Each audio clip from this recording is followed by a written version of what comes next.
assalaamu calaykum. Xirfad ama shahaado tee muhiim u ah mustaqbalkaaga dhow. Waxaynu ognahay dhammaanteen inay muhiim tahay waxbarashadu uu qof kasta rabo inuu wax barto. Laakiin sanadaha soo aadan shahaado keliya kuguma filnaa. Kambaniyada qaar xilligan dunida ka jira qofka kuma shaqaalaysiiyaan shahaado. Laakiin waxa ay fiiriyaan qofka xirfadiisa iyo waxa uu qaban karo. Sidaa darteed waxaad isku daydaa ugu yaraan inaad xirfad yeelato. Xirfadda kama mid ahan waxyaabaha lagugu baro iskuulka ama jaamacadda. Waa wax ka baxsan uu qofka dadaalkiisa ku barto. Waxaa jira buugaag fara badan oo laga qoray farqiga u dhexeeya shahaadada iyo xirfadda. Waxaa jira buug uu qoray nin lagu magacaabo Robert Kiyosaki. Buuggaas waxaa lagu magacaabaa Rich Dad Poor Dad ama aabahayga faqriga ah iyo aabahayga taajirka. Waxa uu ugu hadlayaa qoraaga buuggan inuu leeyahay laba aabbo. Mid waa aabihiisa isaga dhalay, waana nin jaamacad ka baxay haystana shahaadada PhD-da. Waxa uuna u shaqeeyaa dowladda, waxa uuna qaataa mushaar fara badan. Aabbaha kale waa wiil ay saaxiibo yihiin aabihiisa. Iskuulka waxa uu kaga baxay fasalka 8aad, sida ay tahayna waa ninka ugu taajirsan magaalada Hawaii.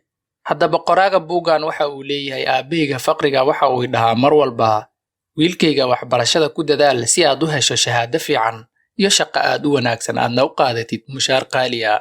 Halka aabahayga taajirkana uu dhaho wiilkayga la imaaw hal abuur iyo xirfad si aad dadka kale shaqo ugu abuurtid.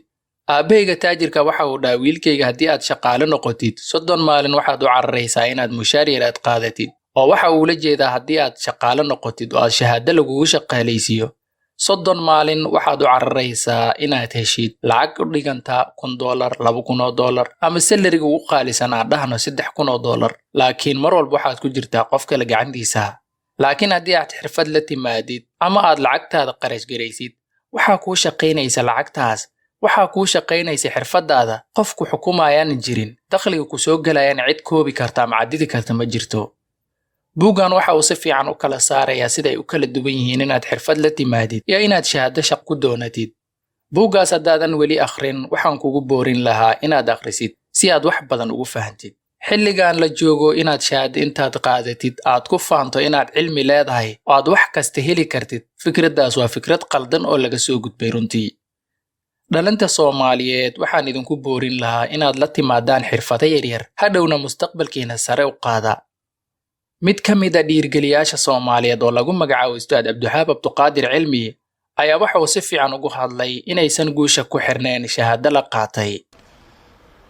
waxaa la isku raacsan yahay maalmahan dambe oo intaas oo shirkado iyo madax waaweyn oo adduunyada ay isla garteen in shahaado jaamacadeed aan loo baahnayn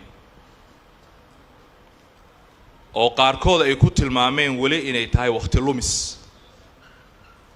waxaa laga yaabaa marka guddoomiye ku-xigeen jaamacad anigoo ah in kelimadaas afkayga ka soo baxdo dambi degdeg in lagu xukumiyo dil toogasho meesha uu taagay. laakiin xaqiiqdu mar waliba kama gaban kartid. shahaado jaamacadeed waa faa'iido, waa sharaf, waa horumar la iskuma haysto. dhinacaasna ma aha meesha ay ka sawirayaan dadka madaxda ah ee arrintaas soo gudbiyey.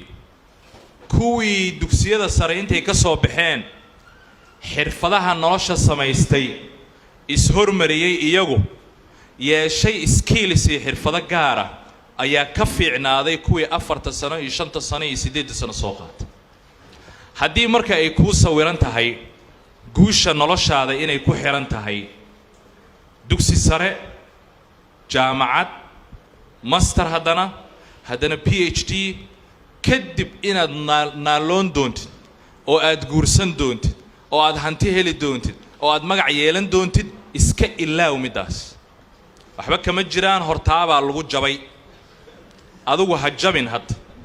Waxaa jira kumanaan arday islaa xilliga ay jaamacad dhigan jireen. Markaad jaamacadda dhammaysaan waxaad noqon doontaan dad nolosha heer sare ka gaaray.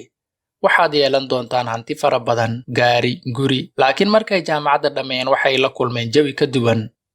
Soomaalida marka la joogo waa tan ugu daran. Shaqooyinka qaar xitaa waxaa lagu qaataa qabiil, musuq, laaluush. Laakiin marka aad xirfad la timaado cidna kuguma qabsan karto qabiil, kuguna ma xiri kartaa laaluush ama musuqmaasuq.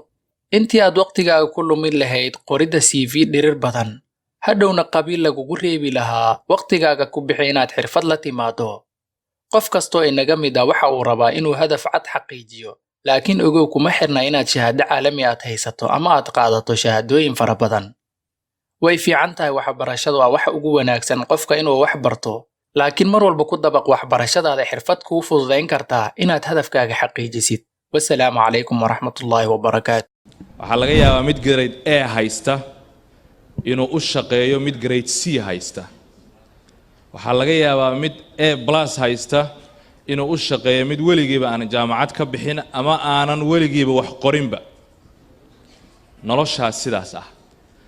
qofkii filaya marka in jaranjarada guusha noloshu ay tahay dugsi hoose, dhexe, sare, jaamacad, batch, masters, PhD kadib in la guulaysan doono, haddii fikirku sidaa uu ahaa markii hore, waxaan aad iyo aad ugu boorinayaa dhallinyarada in fikirkaa wax laga bedelo. guushuna kuma xirna shahaadooyin la qaato.